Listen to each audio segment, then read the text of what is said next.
ये बात जो है अब हम प्रूव करेंगे इस लेक्चर में। तो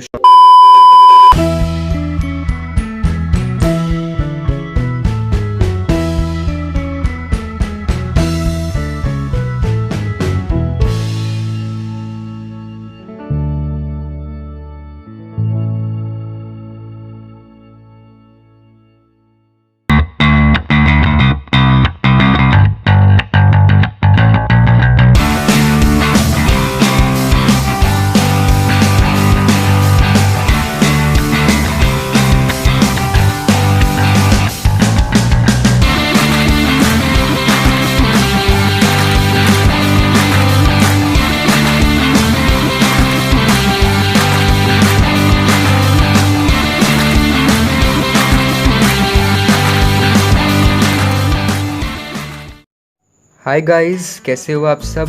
मैं हूं आपका होस्ट और दोस्त ईशान महेश्वरी और आप सभी का स्वागत है मेरे यूट्यूब चैनल EM मैथमेटिक्स पर। तो आज के इस वीडियो लेक्चर में हम क्लास 9th CBSE केमिस्ट्री का chapter number 1 matter in our surroundings का लेक्चर नंबर 2 लेकर आए हैं, जिसमें हम बात करेंगे कि matter is made up of particles. तो प्रीवियस लेक्चर यानी मैटर इन आवर सराउंडिंग्स 01 में हमने इंट्रोडक्शन पढ़ी थी इस चैप्टर की, और साथ ही साथ हमने देखा था कि मैटर के कॉम्पोजिशन क्या है, मैटर की कॉम्पोजिशन की हिस्ट्री क्या है, according to the Indian philosophers matter क्या है, according to the ancient Greek philosophers matter क्या है, and according to the modern day scientists matter क्या है। फिर हमने डेफिनेशन ऑफ मैटर भी पढ़ी थी। तो अब इस लेक्चर में हम देखेंगे कि मैटर की फ़िज़िकल प्रॉपर्टीज़ क्या है, और उस फिज़िकल प्रॉपर्टीज़ में से जो पहली फ़िज़िकल प्रॉपर्टी है वो ये है कि matter is made up of particles. तो मैटर की फ़िज़िकल प्रॉपर्टीज़ यानी मैटर को देख के हमें पता चलता है कि मैटर जो है वो मेड अप ऑफ पार्टिकल्स है। ये बात जो है अब हम प्रूव करेंगे इस लेक्चर में। तो शुरू करने से पहले जिन लोगों ने अभी तक मेरे चैनल को सब्सक्राइब नहीं किया है वो प्लीज़ मेरे चैनल को सब्सक्राइब करें और बेल आइकन को दबाएं ताकि आप मेरे लेटेस्ट वीडियो अपडेट्स जल्द से जल्द देख सकें। साथ ही साथ मैं आपको ये भी बता देना चाहता हूँ कि इस लेक्चर के यानी matter in our surroundings 02 matter is made up of particles के जो PDF नोट्स हैं उनका लिंक डिस्क्रिप्शन में अवेलेबल है। आप वहाँ पे जाके इस लिंक को कहीं पे भी कभी भी डाउनलोड कर सकते हैं, और A to Z जो भी मैं इस लेक्चर में आपको बताने वाला हूँ वो उन नोट्स में प्रेजेंट होगा। ये जो नोट्स हैं 100% गारंटी के साथ कह रहा हूँ, इससे ज़्यादा नोट्स से ज़्यादा कुछ नहीं पूछा जाएगा आपके एग्जामिनेशंस में। जो मैं पढ़ा रहा हूँ और जो नोट्स हैं उससे ज़्यादा 100% गारंटी है कुछ नहीं पूछा जाएगा आपकी एग्जामिनेशन में। अब एट प्रेजेंट कई बच्चों के पास NCERT टेक्स्ट बुक जो है साइंस की अवेलेबल नहीं है। तो सबसे पहले तो आपको, जब मैं पढ़ा रहा हूँ तो NCERT टेक्स्ट बुक की ज़रूरत नहीं है, और अगर आपको खुद से पढ़ने के लिए भी NCERT टेक्स्ट बुक चाहिए then you can download the PDF form of NCERT text book. The link of the same is given in description. So let's begin without any और कुछ प्रमोशन के बगैर। Let's start with the matter in our surrounding 02। Take out your copy pen, give the heading matter in our surrounding 02. We'll be proceeding with the physical nature of matter, and the first physical property, that is matter is made up of particles. तो देखो, पिछले lecture में scientists ने, modern day scientists ने हमें बताया था कि मैटर को हम 2 बेसिस पे क्लासिफाई करते हैं। एक तो उसकी फ़िज़िकल प्रॉपर्टीज़ और दूसरा उसका केमिकल नेचर। तो जिन्होंने पिछला लेक्चर नहीं देखा वो ज़रूर से देख कर आएँ, क्योंकि ये लेक्चर उसके बिना थोड़ा अधूरा है। और वैसे भी स्टार्टिंग से पढ़ो तो पढ़ने में मज़ा आता है, बीच में से पढ़ के उठाओगे कोई भी तो बिल्कुल भी समझ नहीं आता अच्छे से और मज़ा भी नहीं आएगा पढ़ाई का। So previous lecture matter in our surrounding 01 उसका भी लिंक मैंने डिस्क्रिप्शन में दिया हुआ है, आप वो देख कर आएँ, फिर हम ये लेक्चर आपको ज़्यादा समझ में आने वाला है। तो फिज़िकल नेचर ऑफ मैटर और केमिकल नेचर के बारे में हमने पढ़ा था पिछले लेक्चर में। मॉडर्न डे साइंटिस्ट जो हैं बताते हैं, तो वो कहते हैं कि फ़िज़िकल प्रॉपर्टीज़ मतलब जैसा आप बाहर से दिखते हो। फॉर एग्ज़ाम्पल, मैं पानी को बाहर से देखता हूँ तो वो एकदम ट्रांसपेरेंट है, उसकी फ्लोई नेचर है, फ्लूइडिटी नेचर है उसकी, और साथ ही साथ वो कलरलेस है, जो टेस्टलेस है, वो सब उसका फिज़िकल नेचर है। बट अगर मैं केमिकली देखूँ तो अंदर से वो हाइड्रोजन और ऑक्सीजन से बना हुआ है। आई बात समझ में? तो फिजिकल नेचर मतलब बाहर से दिखने में कैसा है, और केमिकल नेचर मतलब अंदर से दिखने में मतलब अंदर से बेसिकली वो कैसा है, कैसा बना हुआ है। इस चैप्टर में हम फिजिकल नेचर पढ़ेंगे मैटर का, और फर्दर चैप्टर्स में हम केमिकल नेचर पढ़ेंगे। तो फिजिकल नेचर में सबसे पहली बात जो हमने पढ़नी है वो ये है कि मैटर जो है वो पार्टिकल्स का बना होता है। मतलब अगर आप मैटर को देखोगे तो आपको पता चलेगा कि वो पार्टिकल्स से बना हुआ है। आप कहोगे हमें दिख नहीं रहा, कैसे भाई? तो वही बात जो है हम इस चैप्टर में पढ़ने वाले हैं कि हाँ, मैटर जो है वो मेड अप ऑफ पार्टिकल्स है। So let's continue. सबसे पहले तो बात ये थी कि वी हैड 2 स्कूल्स। अब ये नहीं, स्कूल्स ऐसे नहीं कि जो स्कूल में आप पढ़ते हो वो स्कूल्स नहीं, एक बहुत ही बड़े रिसर्च इंस्टीट्यूट्स कह लो एक टाइप से, जो ऐसी मतलब साइंटिफिक चीज़ों पे अपना बयान देते थे, वो स्कूल्स की बात करें। So we had actually 2 schools, first school and the second school. The name is not necessary for you. Basically the concept behind it is necessary. So first school and second school. तो भाई दोनों schools का matter के ऊपर कुछ ना कुछ जो था अपनी राय था। दोनों ने अपनी अपनी कोई ना कोई राय जो दी थी। तो फर्स्ट स्कूल की क्या राय थी? फर्स्ट स्कूल ने कहा कि matter is continuous like a block of would. ये फर्स्ट स्कूल की जो थी मैटर के ऊपर, फिज़िकल नेचर के ऊपर मैटर की जो थी टिप्पणी थी एक टाइप से कह लो। इन्होंने ऐसा कहा था कि देखने में ऐसा लगता है कि मैटर जो है वो कॉन्टिन्यूअस है जैसे एक block of would, like a block of would. कोई भी आप ब्लॉक देख लो वुड का, चेयर देख लो, सपोज करो वुड की बनी हुई है, तो चेयर एकदम कॉन्टिन्यूअस है। ऐसे नहीं कि आप चेयर के बीच में से हाथ डाल लो तो मतलब आप हाथ डाल सकते हो, ऐसा सा काम नहीं है। कॉन्टिन्यूअस चल रही है, टूटी फूटी बीच में से। Continuous in the sense, let me explain you. For example, we have this scale. So this scale is continuous. That means you cannot just put your hand like this और आपका हाथ इसमें से बीच में से निकल गया, ऐसा कुछ नहीं है। एकदम continuous है ये, बीच में से आप ऐसे हाथ डाल के ऐसे निकाल नहीं सकते। तो ये है matter is continuous like a block of would. तो इन शॉर्ट ये कह रहे थे कि मैटर की जो नेचर है वो कॉन्टिन्यूस नेचर है, कॉन्टिन्यूस नेचर है मैटर की। जबकि जो दूसरा स्कूल था वो कहता था कि matter is made up of particles. वो कहता था matter is made up of particles, made up of particles. इसने क्या दिया था? Like particles of sand, like particles of sand, particles of sand. अब देखो इन दोनों की बातें जो हैं वो एकदम अच्छी अच्छी सी लग रही हैं। हाँ, दोनों की सही सी बातें लग रही हैं। बेसिकली इसने कहा था कि मैटर की जो नेचर है वो पार्टिकुलेट है, पार्टिकल से बना हुआ मतलब पार्टिकुलेट नेचर है, कॉन्टिन्यूअस मतलब कॉन्टिन्यूअस नेचर है।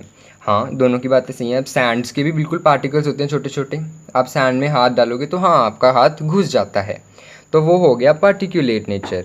बट ये कह रहे हैं फर्स्ट स्कूल की कॉन्टिन्यूस। अब दोनों चीज़ें आप अपने आसपास देख सकते हो, आप वुड की ब्लॉक भी देख सकते हो और आप सैंड भी देख सकते हो, दोनों हैं तो मैटर ही। तो क्या मैटर दोनों कॉन्टिन्यूस और पार्टिकुलेट नेचर है, या फिर इन दोनों में से एक ही है डेफिनेशन सही? अब यही चीज़ जो है हमें पता लगानी है कि इन दोनों स्कूल्स में से 100% करेक्ट बात जो है वो कौन सी बोल रहा है।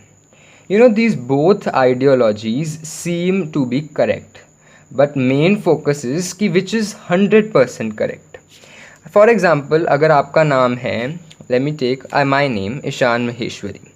अगर कोई कहता है कि his name is ईशान और दूसरा बंदा कहता है कि his name is Ishan Maheshwari, so I'll say कि both of you are correct, but who is 100% correct? 100% correct is Ishan Maheshwari वाला, क्योंकि ईशान तो सिंगुलर भी हो सकता है, ईशान तो समथिंग एल्स भी हो सकता है, एट्सेट्रा एट्सेट्रा। सो इन दोनों में से भी हमें यही पता लगाना है कि हैं तो दोनों सही, बट 100% सही किसकी बात है।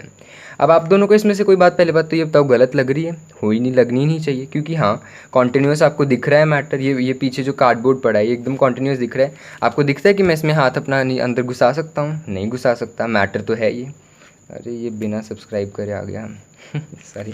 और दूसरा है पार्टिकुलेट नेचर, पार्टिकुलेट मतलब पार्टिकल से बना हुआ। अब हमें पता लगाना है कि इन दोनों में से एक्चुअली में जो है 100% करेक्ट कौन सा है। अब उसके लिए मैं आपको एक चीज़ याद दिलाता हूँ, उस मतलब एक एक्टिविटी इन शॉर्ट कह लेते हैं। तो क्या करना है, वो एक्टिविटी है कि when you add salt or sugar to water। ज़रा सॉल्ट और शुगर को वाटर में ऐड करके देखना। सबसे पहली चीज़, do you observe any change in level of water. क्या आपको पानी के लेवल में चेंज लगता है? क्या आपको ऐसा लगता है कि पानी का लेवल जो है वो बढ़ा या घटा है? क्या आपको कोई कलर चेंज नज़र आता है? कलर चेंज नज़र आता है? Do you see that there is a change in the level of water, there is a colour change, then where does the salt और शुगर गो। तो अब आप अपने अपने घरों में एक पानी के ग्लास में सॉल्ट या शुगर डाल के देखना, क्या आपको देखने में कोई पानी का लेवल बढ़ा या घटा हुआ दिखता है? क्या आपको कोई कलर का चेंज नज़र में आता है? अगर नहीं है इन दोनों का आंसर, तो सॉल्ट और शुगर कहाँ गया? बिल्कुल अच्छी बातें है जो आपको इस एक्टिविटी से पता चल रही है कि do you observe any change in level of water. अब देखो, अगर जो है मैटर कॉन्टिन्यूअस होता, तो ये है, सपोज़ करो पानी का गिलास, इसके अंदर हमने डाला सॉल्ट, ऐसे हो जाता, मतलब लेवल जो है वो इंक्रीज़ हो जाता। फॉर एग्ज़ाम्पल, ये है हमारा पानी का गिलास और इसके ऊपर हमने डाल दिया सॉल्ट। अब दोनों कॉन्टिन्यूअस है, एक दूसरे के अंदर तो घुसेंगे हैं नहीं, तो दोनों की जब हम जोड़ेंगे तो लेवल जो है वो इंक्रीज़ कर जाएगा। बट अगर हमारे पास है पार्टिकल नेचर और ये है पानी, सपोज़ करो ये टेप है पानी और ये है पेन जो है ये सॉल्ट है, तो पानी के अंदर सॉल्ट घुस सकता है। तो लेवल ऑफ जो है, मतलब level in short I want to say, वो नहीं इंक्रीज़ कर सकता। किस केस में? पर्टिकुलेट केस में। I think you are not understanding. फिर से सोचो एक बारी, अगर मैटर जो होता वो कॉन्टिन्यूअस होता, इसका मतलब सॉल्ट, शुगर, वाटर ये सब भी कॉन्टिन्यूअस होते, इसका मतलब इनके आर पार कोई चीज़ जा नहीं सकती। इसका मतलब जब मैं पानी के ऊपर सॉल्ट डालता तो पानी के ऊपर सॉल्ट पड़ा रहता और इन शॉर्ट लेवल इंक्रीज़ होता थोड़ा सा जितना सॉल्ट डाला है, बट ऐसा नहीं हुआ। इसका मतलब मैटर जब वो पार्टिकुलेट नेचर है, पानी के जो पार्टिकल्स थे उसके बीच में घुस गए सॉल्ट के पार्टिकल्स। इसका मतलब जो सेकंड स्कूल ने बात कही थी वो सच कही थी, बिल्कुल सच कही थी। इसका मतलब जो सेकंड स्कूल ने, इसका मतलब matter is particulate in nature, और ये बात हमने प्रूव कर दी इस एक्टिविटी से कि हाँ। अब आप खुद ही सोचो, अगर मैटर जो होता कॉन्टिन्यूअस होता, तो क्या आप पानी के अंदर ऐसे पानी के अंदर आप ऐसे हाथ निकाल सकते हैं? ऐसे पानी जैसे बह रहा है उसके आप अंदर ऐसे हाथ निकाल सकते हो? क्यों? अगर पानी कॉन्टिन्यूअस होता तो क्या आप हाथ निकाल पाते? नहीं निकाल पाते। जैसे इस कार्डबोर्ड में से मैं हाथ नहीं निकाल पा रहा। तो इसका मतलब जो फर्स्ट स्कूल ने बात कही थी कॉन्टिन्यूअस वाली, वो सिर्फ सॉलिड स्टेट के लिए ही ट्रू थी। जैसे ये पेन सॉलिड है, इसके आर पार मैं हाथ नहीं मार सकता, मतलब ये सॉलिड्स के लिए बात बिल्कुल ट्रू थी कि मैटर जो है वो कॉन्टिन्यूअस है। बट लिक्विड्स के लिए पर्टिकुलेट नेचर बिल्कुल 100% ट्रू बैठता है, ना कि कॉन्टिन्यूअस नेचर, क्योंकि लिक्विड्स तो कॉन्टिन्यूअस होते ही नहीं, उनके अंदर से तो हम हाथ निकाल सकते हैं। गैसेस भी कॉन्टिन्यूअस नहीं होती। आपने फॉग देखी होगी तो फॉग के अंदर से आप ऐसे हाथ पैर मार लेते थे। ये तो नहीं था कि फॉग में आप मतलब अगर फॉग को टच करते हो तो आप मतलब उसके आस पार हाथ नहीं मार सकते, ऐसे तो होता ही नहीं था। इसका मतलब ये कॉन्टिन्यूअस वाली बात सही थी, बट ये 25% सही थी। क्यों? क्योंकि ये सिर्फ सॉलिड्स के लिए सही थी। बट ये जो सेकंड स्कूल ने बात कही ये 100% सही है। ये सॉलिड्स के लिए भी सही है, ये लिक्विड्स के लिए भी सही है और गैसेस के लिए भी सही है। क्यों? क्योंकि तीनों चीज़ें जो हैं, तीनों स्टेट्स जो हैं वो पार्टिकल्स से बनी हुई है। कि इसमें जो है सॉलिड्स में पार्टिकल्स बहुत ज़्यादा पास पास में हैं, लिक्विड्स में थोड़े थोड़े दूर होते हैं, इसलिए हम उनमें हाथ मार लेते हैं, और गैसेस में तो बहुत ही दूर होते हैं, तभी तो हम एयर में सर्वाइव कर रहे हैं, तभी तो हम ऐसे घूम फिर रहे हैं। खुद ही सोचो। तो इसलिए जो सेकंड स्कूल ने बात कही थी कि matter is made up of particles, ये एकदम 100% बात प्रूव हुई है इन सब एग्जांपल्स से जो मैंने दिए हैं। पानी का एग्जांपल कि पानी में से आप हाथ निकाल सकते हो, इसका मतलब वो कॉन्टिन्यूस नहीं है। पानी में सॉल्ट डालो तो लेवल इंक्रीज़ क्यों नहीं करता, ये भी है एक दूसरा रीज़न। सो इन शॉर्ट हम इस कंक्लूजन पे आते हैं कि matter is particulate in nature. Matter is particulate in nature and this was the motive of our today's lecture। हमें यही बात आपको समझानी थी कि matter is made up of particles, और इस के थ्रू, इस एग्जाम्पल के थ्रू हमने आपको ये बात अच्छे से समझा दी कि yes matter is continuous 25% सही है, but matter is made up of particles ये 100% सही है। माई नेम इज़ ईशान, ये 25% सही है क्योंकि ईशान तो सिंगला भी हो सकता है, ईशान तो कोई भी हो सकता है, but my name is Ishan Maheshwari, this is 100% true बात। तो आप 100% ट्रू वाली बात ही मानोगे, तो आपको ये मानना पड़ेगा कि matter is made up of particles. ऐसे छोटे छोटे पार्टिकल्स से मैटर जो है वो बना हुआ है। जैसे ये सॉलिड ले लो, छोटे छोटे पार्टिकल से बना हुआ है, बट ये मैटर जो है, ये पार्टिकल्स जो है इतने ज़्यादा पास में है सॉलिड्स में कि वो कॉन्टिन्यूस लगता है। वाटर में ये पार्टिकल्स बहुत बहुत थोड़े थोड़े दूर हैं, इसलिए हम वाटर के पार्टिकल्स के बीच में से हाथ जो है वो निकाल सकते हैं। गैसेस में तो ये पार्टिकल्स इतने ज़्यादा दूर हैं कि आप आराम से इनके अंदर घूम सकते हो। So hence we conclude that matter is made up of particles with all these जो बातें हमने की हैं। आपको खुद भी वैसे समझ में आएगी होगा कि मैटर जो है वो पार्टिकल से बना होता है। अगर कॉन्टीन्यूअस होती हर एक चीज़ तो क्या आप नहा पाते, क्या आप इस एयर में सरवाइव कर पाते? अगर पानी कॉन्टीन्यूस होता तो आपके ऊपर सर पे बजता बहुत ज़ोर से, क्या आपकी बॉडी के थ्रू फ्लो करता? वो नहीं कर पाता क्योंकि वो कॉन्टीन्यूस है ही नहीं, वो तो पार्टिकल्स से बना हुआ है। इसके बारे में आगे हम चर्चा characteristics of particles of matter में करेंगे। आज के लिए बस आपको यही जानना था अच्छे से कि मैटर जो है वो पार्टिकल्स का बना हुआ है। नेक्स्ट लेक्चर में हम देखेंगे कि इन पार्टिकल्स का साइज़ कैसा होता है, तो और ज़्यादा अच्छे से आपको जो है समझ में आने वाला है। So before seeing the next lecture आप मेक श्योर करना कि आप प्रीवियस 2 लेक्चर्स यानी मैटर इन आवर सराउंडिंग 01 और 02 देखें। So that's all we have for us today. पढ़ाई करते रहें। अगर आपने मेरे चैनल को अभी तक सब्सक्राइब नहीं किया तो प्लीज़ मेरे चैनल को सब्सक्राइब करें और बेल आइकन को दबाएं ताकि आप मेरे लेटेस्ट वीडियो अपडेट्स जल्द से जल्द देख सकें। साथ ही साथ इस लेक्चर के जो PDF नोट्स हैं उनका लिंक डिस्क्रिप्शन में अवेलेबल है, आप वहाँ पे जाके डाउनलोड कर सकते हैं। और हेंस आई होप अगर आपको वीडियो एकदम समझ में आई है तो आप इस वीडियो को लाइक करें, शेयर करें अपने फ्रेंड्स, फेलोमेट्स, क्लासमेट्स के बीच में, और अगर कोई भी डाउट है इस वीडियो के रिगार्डिंग तो उसे कमेंट करें। Make sure that download the PDF notes of this lecture. I once again repeat that the link is in description. Thank you and have a very nice day ahead.